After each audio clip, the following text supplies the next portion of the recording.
সুপ্রিয় দর্শক শ্রোতা, আসসালামু আলাইকুম। শব্দ বুঝে কোরআন শিখেন সহি শুদ্ধভাবে, এই ক্লাসে আপনাদেরকে স্বাগতম। আউযু বিল্লাহি মিনাশ শাইতানির রাজিম।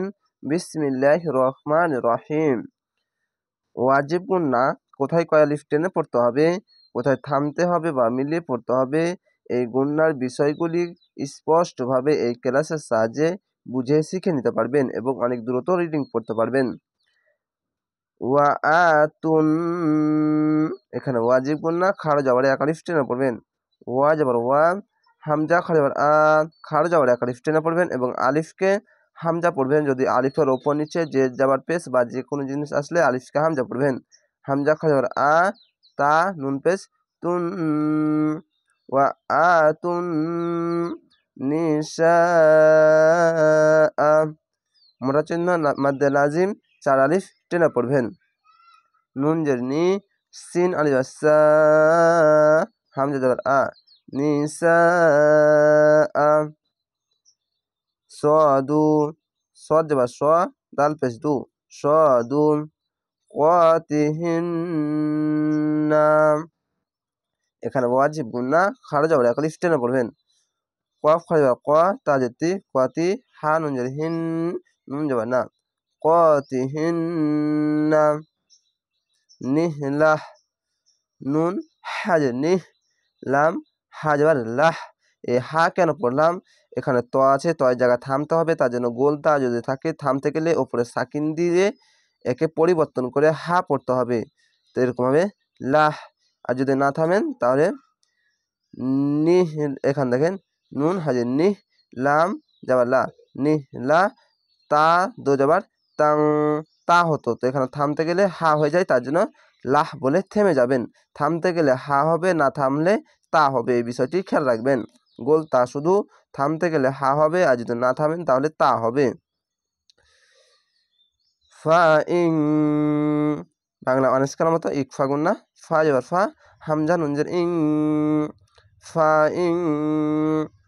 তেবে না, ত বাজে তেবে, নুন যাবে না, তেবে না। এখানে কলকলা ধাক্কা মেরে নিচে সাউন্ড আসবে, তেবে না। লাকুম, লাম যাবে লা, কাপ মিম পেশ কুম, লাকুম। আং, বাংলা অনেস্কার মতো ইকফা গুন্না, আইনটিকে মোটা করে আইন নুন যাবার আং। সাইইম, এখানে ঈদগামে বা গুন্না, শিন এ যাবার সাই, হামজা মিমজের ইম, সাইইম মিনহু, মিম নুনজের মিন, হা পেশ হু, মিনহু। নাফসাং, এখানে ইকফা গুন্না, বাংলা অনেস্কার মতন নুন ফাইবা নাফ, সিন আলিফ দো যাবার সাং, নাফসাং। ফাকুলুহু, পেশের পাশে অসাকিন এক আলিফ টেনে পড়বেন। ফা যাবার ফা, কাপ পেশ কু, লাম পেশ লু, হা পেশ হু, ফাকুলুহু হানিআম। এখানে ঈদগামে বা গুন্না, এখানে ওয়াজিব না সরি মাদ্দে আরজি 3 আলিফ টেনে পড়তে হয়। আরজি আর এবং মাদ্দে লাজিম হচ্ছে 4 আলিফ টেনে পড়তে হয়। মোটা চিহ্ন মাদ্দে লাজিম, তার জন্য 4 আলিফ টেনে পড়বেন। এখানেও 4 আলিফ টেনে পড়েছেন, এখানেও 4 আলিফ টেনে পড়বেন। হানিআম মারিআম, এখানে আয়াত আছে, তার জন্য 2 জাবার আছে, একটি জাবার এই আলিফের সঙ্গে মিলিয়ে এক আলিফ টেনে থেমে যাবেন। এরকম ভাবে মিম জাবার মা, র ইয়েরি, মোটা চিহ্ন মাদ্দে লাজিম 4 আলিফ টেনে পড়বেন। মারি, হামজা আলিফ জাবার আ, মারি আ। অবশ্যই এখানেও আর এখানেও 4 আলিফ টেনে পড়বেন। কেন, মোটা চিহ্ন তার জন্য। চিকন চিহ্ন থাকলে 3 আলিফ টেনে পড়বেন, মোটা চিহ্ন থাকলে 4 আলিফ টেনে পড়বেন।